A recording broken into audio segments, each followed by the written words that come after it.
Next Curve. Welcome to another episode of Next Curve's Rethink podcast, where technology industry thought leaders discuss the trends and technologies that are shaping our digital future. And I'm Leonard Lee, Managing Director and founder of Next Curve. And today I'm joined by a very special guest, Jason Shepard, VP of Ecosystem. Is that correct? Yep. Yeah. At ZEDEDA. Welcome, Jason. Great to have you. Probably should have had you a long time ago, especially on the topic that we will be talking about. So, Jason, do you want to take a moment here to share your background and a little bit about what you're doing at ZEDEDA? Yeah, thanks for having me on. I've been in tech since getting out of school. I've started as a mechanical engineer and just super inquisitive, and have gone through like the ropes between startups and working at Dell for quite a while, and always been fortunate to be on kind of the fuzzy front end of things. I like to find myself in that the fuzz on the ambiguity. Been more and more getting into software and the business side of things. Been in CTO roles. Started IoT from scratch at Dell with a small group of people. We built that up, built up the ecosystem. Got this project called EdgeX Foundry going from scratch with some people. That just hit, I think actually now it just hit 6 million downloads, so definitely been around the block. Yeah, it's pretty cool. So a lot of great people, put a lot of effort in, but I've learned a thing or two over the years of how to build ecosystems, how to drive a network effect, both in open source and across commercial interests. So that kind of led me to getting back into the startup world and joining ZEDEDA last November to build up our ecosystem there. And ZEDEDA is all about orchestrating workloads of compute that's outside of a data center. So distributed out in the wild. It could be a retail store, it could be a manufacturing plant, it could be a wind turbine out in the middle of nowhere, oil and gas rig. I like to say we build the gut so our partners and customers can bring the glory. Cool. Nice. We're not in the data path. It's just, how do I scale compute out in the wild? And it's certainly not a trivial thing, and do it in a really open way. Yeah, I think those are really good points that you're making. And I think edge computing is going to be very challenging to scale. It's not like hyperscale cloud computing, right? Yeah. There's a lot of driving, as I call it, driving sticks out to the sticks, USB sticks out to the middle of nowhere to update stuff. You need remote orchestration to get past party of few. So you're not only the VP of ecosystem, you're also the VP of really cool little sayings, right? I've picked up a few along the way. I might drop a couple more, I'm sure.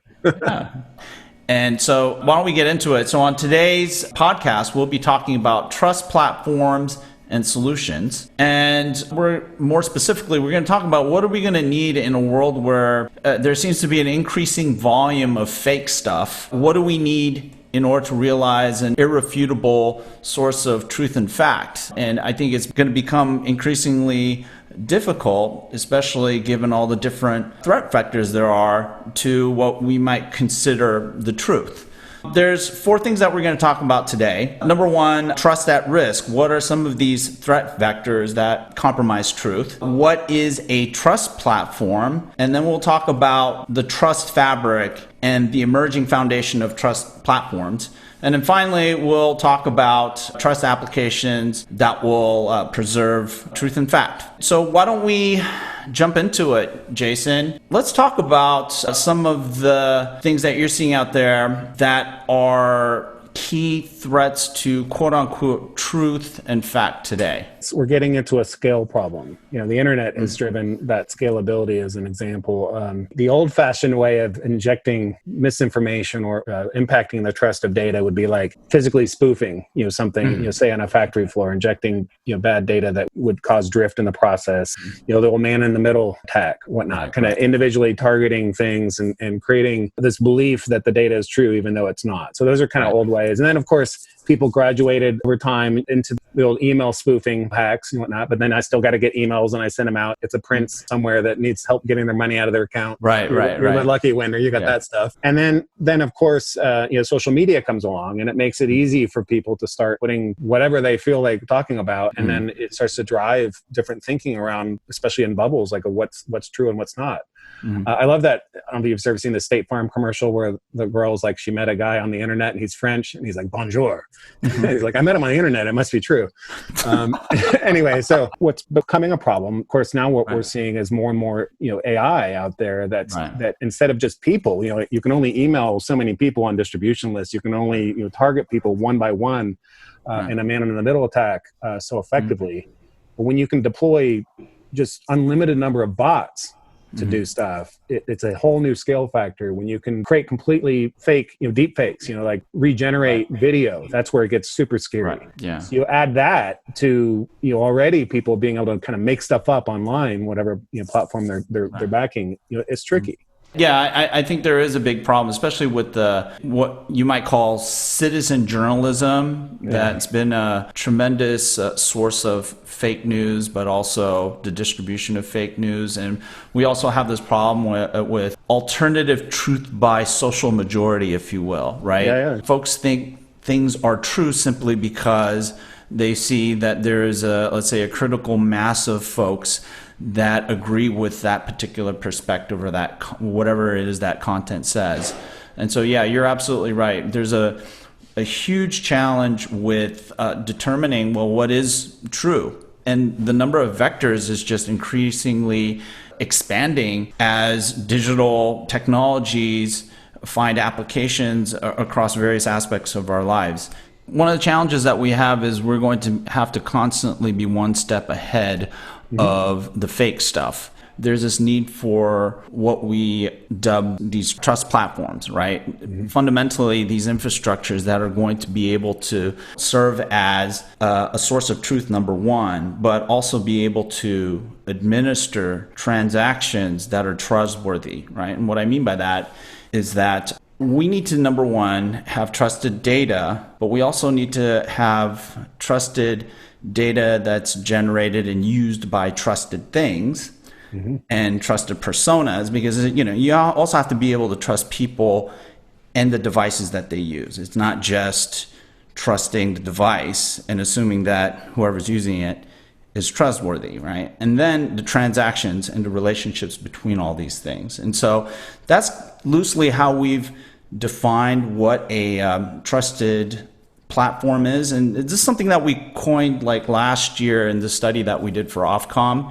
And for those of you who don't know what Ofcom is the UK's equivalent of the FCC, and every decade they do a technology study. And this is one of the recommendations that we put out for them is this need for trust platforms, or what we'll eventually see as trust platforms that will emerge as we see things like identity management, access management, endpoint security management, content management, and a slew of other things that are related to security kind of evolve into these trust platforms through frameworks, right?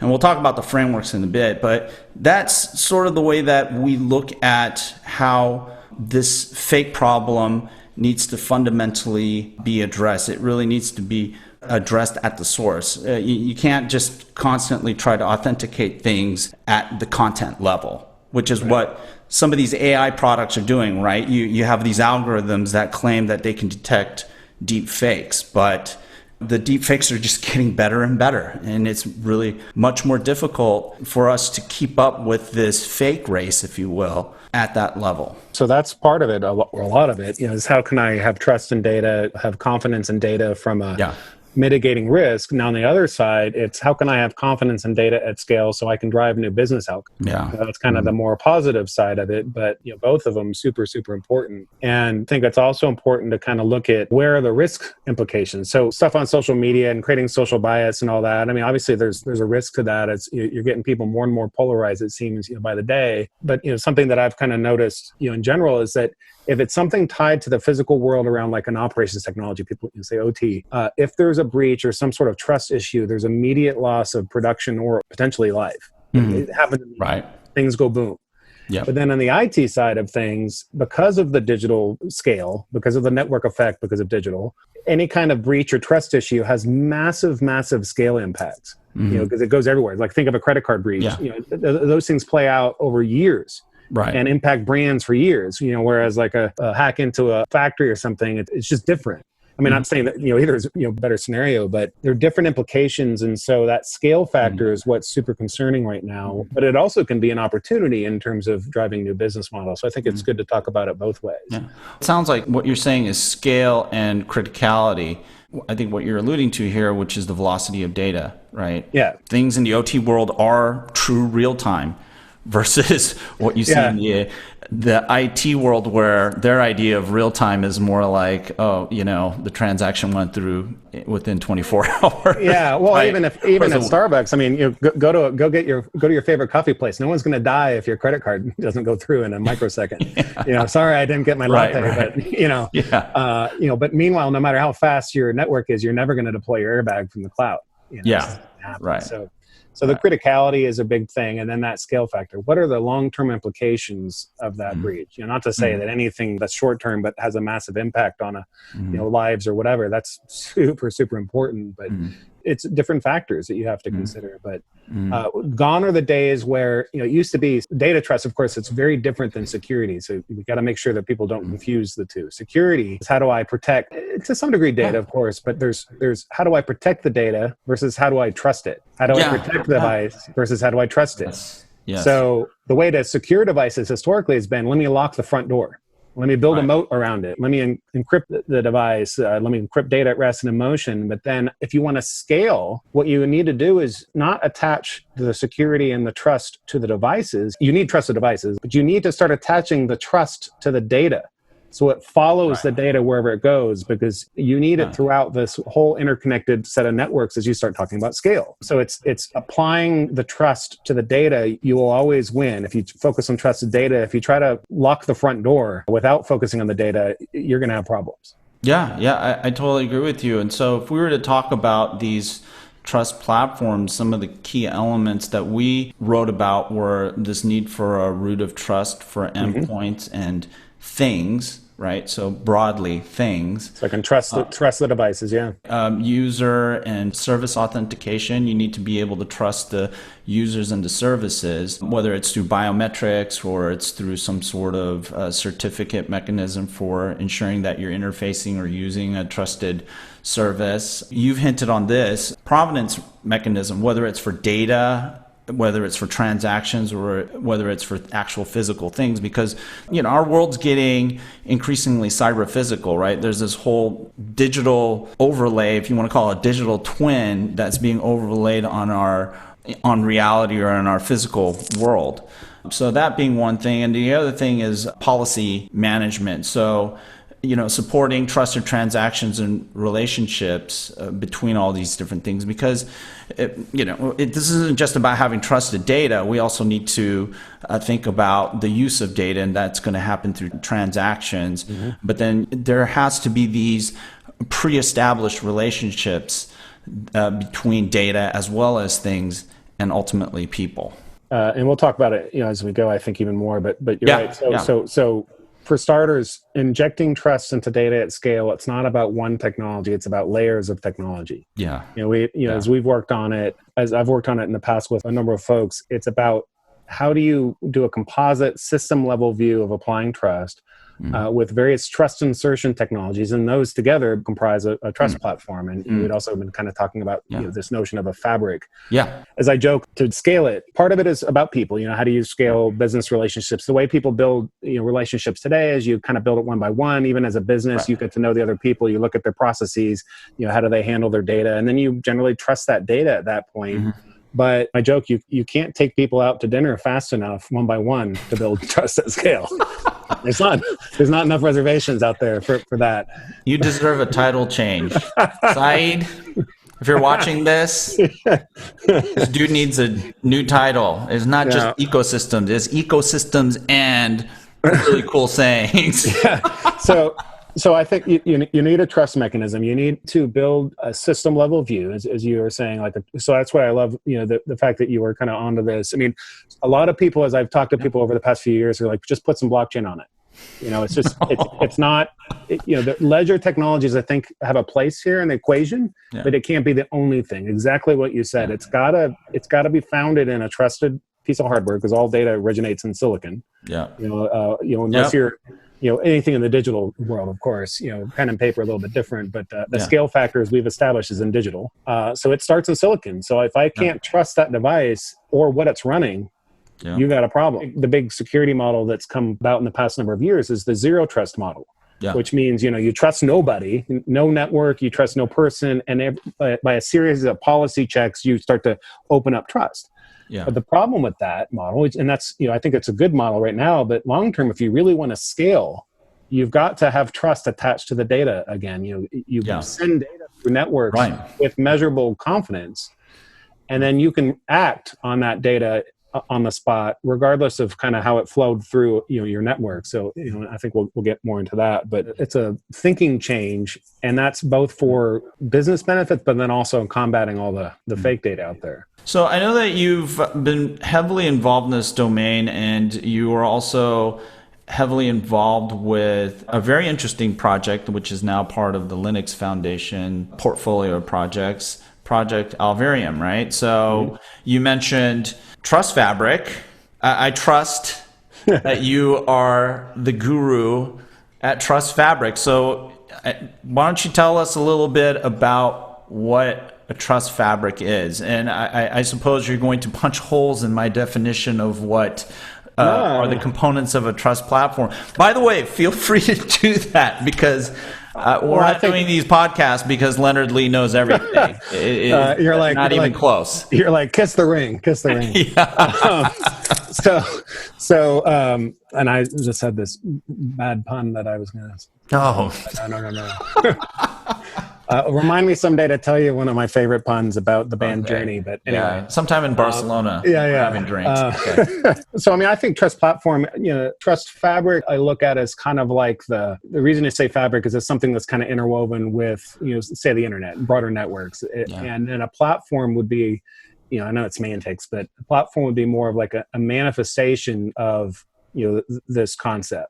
I've created a Truss platform using these technologies, but exactly what you said, like you had talked about that you did last year. So I've been working on this for a few years with the team at Dell, this notion of data confidence fabrics. That's kind of how we coined it. And Truss Fabric is another way to say it. And I dropped a blog like 2 years ago about the quote unquote holy grail of digital. And so this is more about the business positive side of the holy grail of digital, as I coined it, it's probably like this time 2 years ago, is always maintain your appropriate level of privacy. So you should be in control of your data. Your privacy, is number one. Protecting IP, of course, you should be willing, you set the terms, the policies.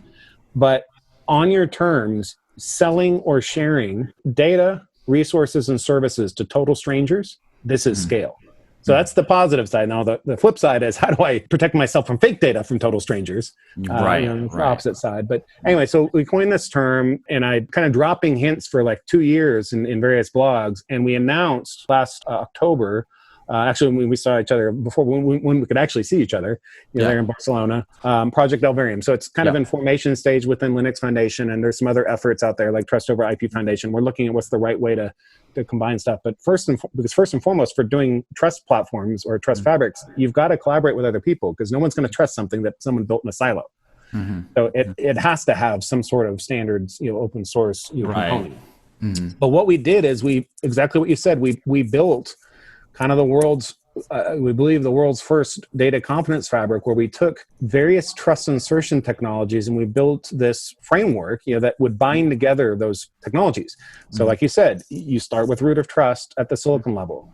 You need good identity access management. You need to have strong credentials on that front, secure boot, things like that. So I can trust the people that are accessing, I can trust the device. Then you need kind of open abstraction layers. This is where we were tying in some of the work from LF Edge. ZEDEDA, we use Eve. We contributed to Eve as the kind of open foundation. Think of it as like a bare metal runtime compute engine to run whatever applications you want on top. You could take an EdgeX Foundry. You could take anything you want.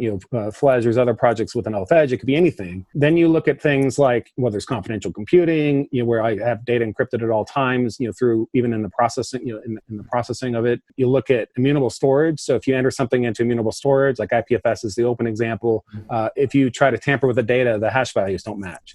And then, maybe register it on some sort of ledger.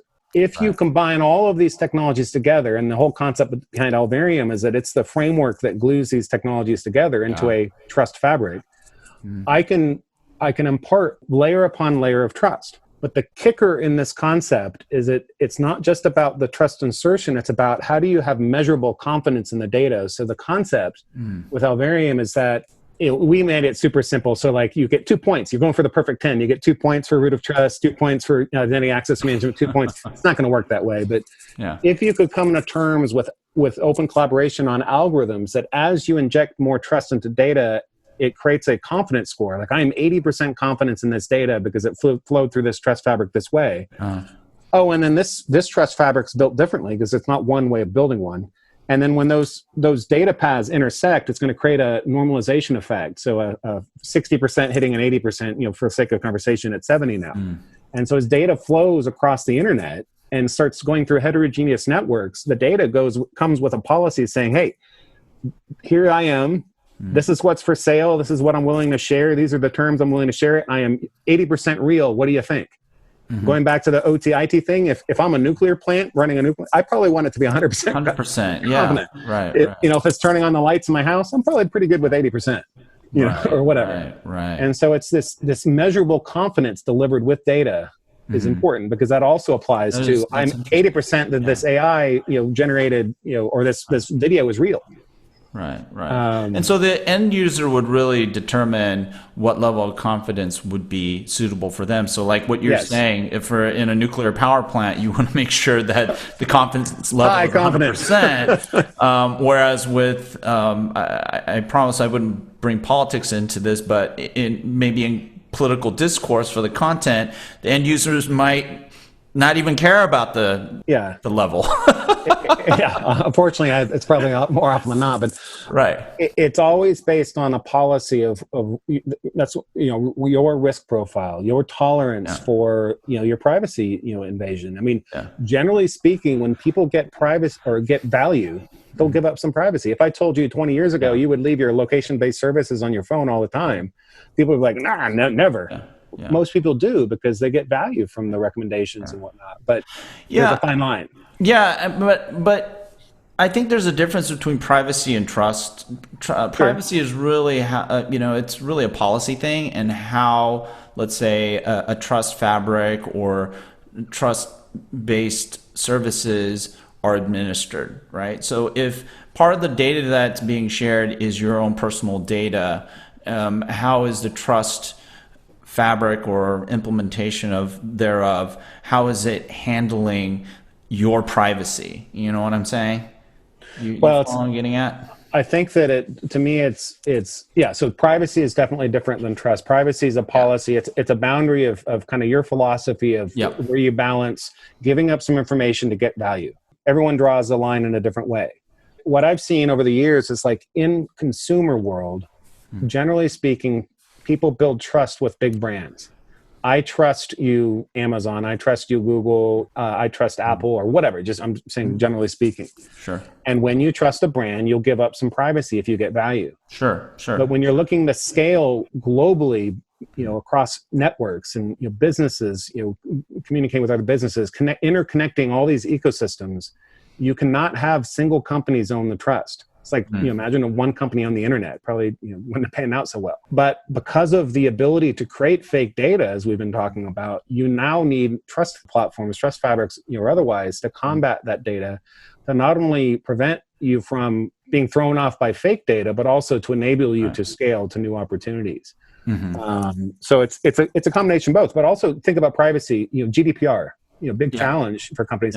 With GDPR, if someone says, "Just kidding, I want all my data back," you have to go find it all. These trust fabrics, the way that we believe they'll emerge over time, it's going to take time, but it's all about a path. The same fabric that will help you understand whether data is trustworthy or help you build entirely new business models around interconnecting ecosystems, smart cities, new retailers coming into the home, healthcare, utilities, insurance, everything sort of kind of appropriately crossing boundaries and creating new experiences and business models. That same infrastructure would help you with things like compliance. Because if I decide, hey, I want my data back, you just click a button and then it goes through the entire fabric globally and it just kills all the data in place. So it kind of works both ways. These are big concepts, but I think that collaboration is required to get there, or we won't be able to keep up with the bots. Yeah, and you're talking about privacy at a different level than what I'm referring to. Yeah. So no, I get what you're talking about, but there is this idea of a privacy architecture, privacy platforms that are specifically used to address exactly what you were talking about with GDPR. Why don't we talk about some of the trusted applications? So what are some of the applications that you see near term? Or what did you envision with Alvarium? Yeah, Alvarium. Yeah, well, near term, I think that there's some kind of more tactical things. One is, how do we combat fake data? How do we know? I mean, that's going to become a increasingly big problem. And it already is, I would argue, a problem. But whether it's generated by users that are just spouting off on social media, or generated by bots, or both. One of the benefits of IoT, as an example, is that if it's generated by actual conditions in the physical world, as long as you can trust the mechanisms that create it, it's fact. People can tend to make stuff up. Right. But anyway, so that's one thing. But so I think combating fake data is important. One of the things that we see often, so people talk about like this notion of workload consolidation. So these are kind of horizontal things, and then we can get into more vertical. But this notion of running applications on common infrastructure. So if you're talking edge computing in the cloud, it's out of sight, out of mind. I don't know where my workloads are running. It could be running next to my mortal enemy. I wouldn't know. But at the edge, if I see a box and someone else is coming in, you want to put an app on my box, you're going to steal my data. No way. So just being able to have people consolidate stuff in common infrastructure rather than installing 10 boxes for 10 stakeholders, it's just efficient. Yeah. What we envision with Alvarium is entirely new business models. So one is, combat the fake data, but entirely new business models. So I mentioned in the home, people have built trust with certain brands. 5 years ago when we started IoT at Dell, I'm like, guys, don't even try consumer. Amazon's going to win round one. Google will do great. Other people fine, but Amazon will win round one. Just predicted it then because there's a double whammy of selling you stuff and content. Yeah. And sure enough, things kind of got built up around that whole model. But then there's a lot of other retailers that would love to get into the home. Same thing with utilities, healthcare, whatever. But everyone's struggling with, we can't revolve around one. I mean, it's nothing against Amazon, but we can't revolve around a couple companies. The data gravity cannot be with a couple major companies. Yeah. And so how do you combat that problem is you make it to where nobody owns the trust. So one of the use cases, actually, if you go to alvarium.org and you watch the video that we had produced as a team at Dell, we show how smart cities, cars coming to intersections with different trust fabrics that, communicate and make sure the cars, in addition to the autonomous systems on the car, how do they coordinate at intersections with users? And then there's energy systems and manufacturing and smart home. But we show in the middle of that video a service provider in the middle. So imagine a world where the telcos, the service providers could offer up entirely new business models, like a home gateway. Now Alexa or a Google Home is like kind of a hub or a spoke to that hub. And the telco could offer like entirely new avenues for retailers, insurance, healthcare, utilities to get into the home. That's the positive side of the business. And then of course, there's that combating the fake side of data, but massive business potential if you start to interconnect various ecosystems appropriately based on policies and whatnot while maintaining privacy. I just want to go back to your statement about edge computing. I totally agree with you. I think one of the challenges that operators as well as a new breed of entrants into this space are going to have is scaling, economically scaling, and the ability for different users, different operators to share resources across, let's call it the edge cloud, is going to be critical. And in a lot of ways, in order for edge computing to be truly viable going forward, these nodes have to be, they just can't be like these little local colo nodes, right? It's got to be a part have of to be they have to be multi-tenant. They probably have to be multi or neutral host. And the assets there also have to be shared, as you said, because the nature of computing is becoming very different from what we were familiar with in the past, right? You have like AI workloads, you have video processing workloads. There's this heterogeneity of computing that we see in the data center that really does in some way have to be pushed out toward the edge. And the only way you can economically do that is through shared infrastructure. And a key enabler to that is going to be these trust fabrics, right? Yeah. You have to have all these different parties having the ability to very quickly authenticate each other and their trusted relationships, their trusted identity, in order for these transactions to happen. Otherwise, we're just going to have a non-scalable edge. It'd be a lot of business dinners. Yeah. Yeah, it's just not possible to scale. And to get to this notion of ambient computing, where kind of compute's everywhere. And that's when I say Holy Grail, data, resources, and service. Data is obvious. Resources, compute, storage, networking, energy, anything consumable, kind of renting that out to total strangers. You must have trust.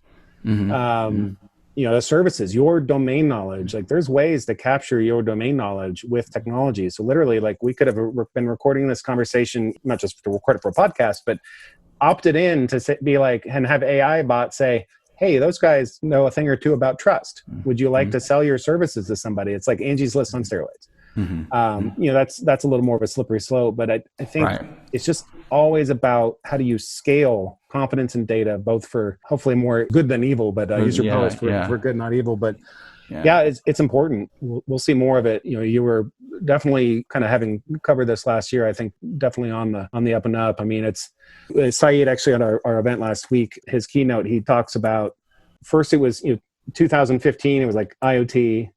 2020, it's edge computing. 2025, it's connect, compute, and then the next era is confidence. This is going to be a very, very critical area, and I think the risks and the damage, quite frankly, a lot of this fake, untrustworthy content is going to really drive industries to look for truth, right? Something that they can rely on, because it's not. I don't think it's going to be sustainable. And and if we were to look at media, it's really definitely an industry where provenance of content that's going to be increasingly important, right? Especially as we, these deep fakes come into play, and I think these trust platforms will play a very important role in forensics. And I think these litigations that are going to occur due to exploitation of these deepfakes, there needs to be some forensics. How do you tell whether or not something actually happened, whether it's for political exploitation or for individual private exploitation? So just look for at consumers as well as industry, I think is going to just become really, really important. I mean, even just look at some things as simple as surveillance video, like, oh, you edited the video. No, I didn't. I know that you did that. There's ways to prove it. If you've got root of trust and silicon and a number of technologies, but so we're some litigation away from it. I mean, we haven't even touched on things like ethical AI and all that. But there's just technology, digital. I mean, even just look at with COVID. I mean, the folks that had jobs that were inherently rooted in the physical world are struggling. The people in the digital world could kind of even scale their business because of the digital thing. And the reason why fake data is so easy to spread, because digital is also the reason why people that are in digital worlds were able to cope. It's there's pros and cons, we'll say. It's super interesting, and I think it's really important. We knew, the reason we wanted to kind of put the plant the seed with the Alvarium stuff. As I said, it's still emerging. There's some other really cool efforts happening out there.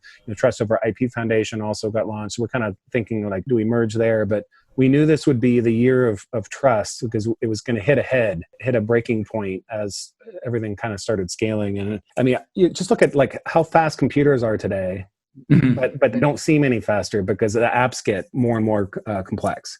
And so it's a new normal that's always rising, and the new normal with driven by AI it's going to create some very interesting trends that we have to kind of plan for. Well, Jason, thanks for joining. Thanks for sharing your perspectives and your experience. It's great finally having you on, and hopefully one of these days we'll be able to meet up and have play some music.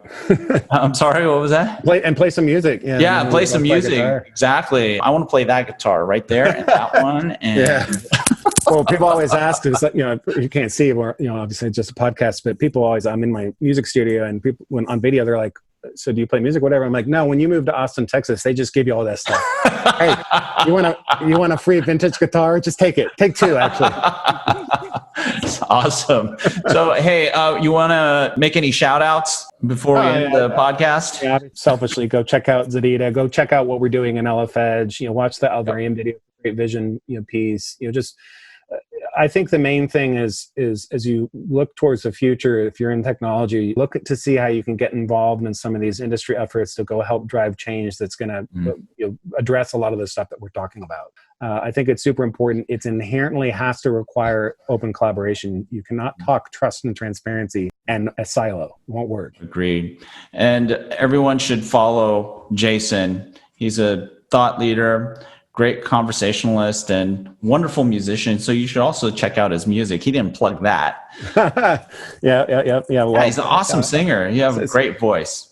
Very Thanks. impressive. Yeah, go check out. So Bell Diver is a band name, but there's a video we did recently called a Zoom Party that's hilarious, making fun of all the stuff out there.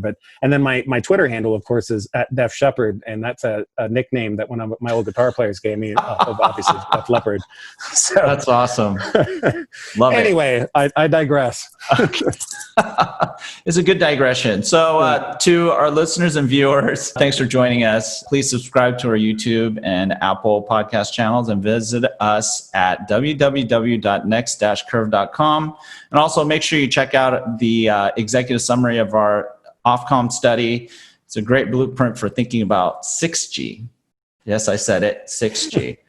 So until next time, be safe and stay healthy. Jason, once again, thank you so much. Yeah, thank you. Great chat. Visit us at www.next-curve.com.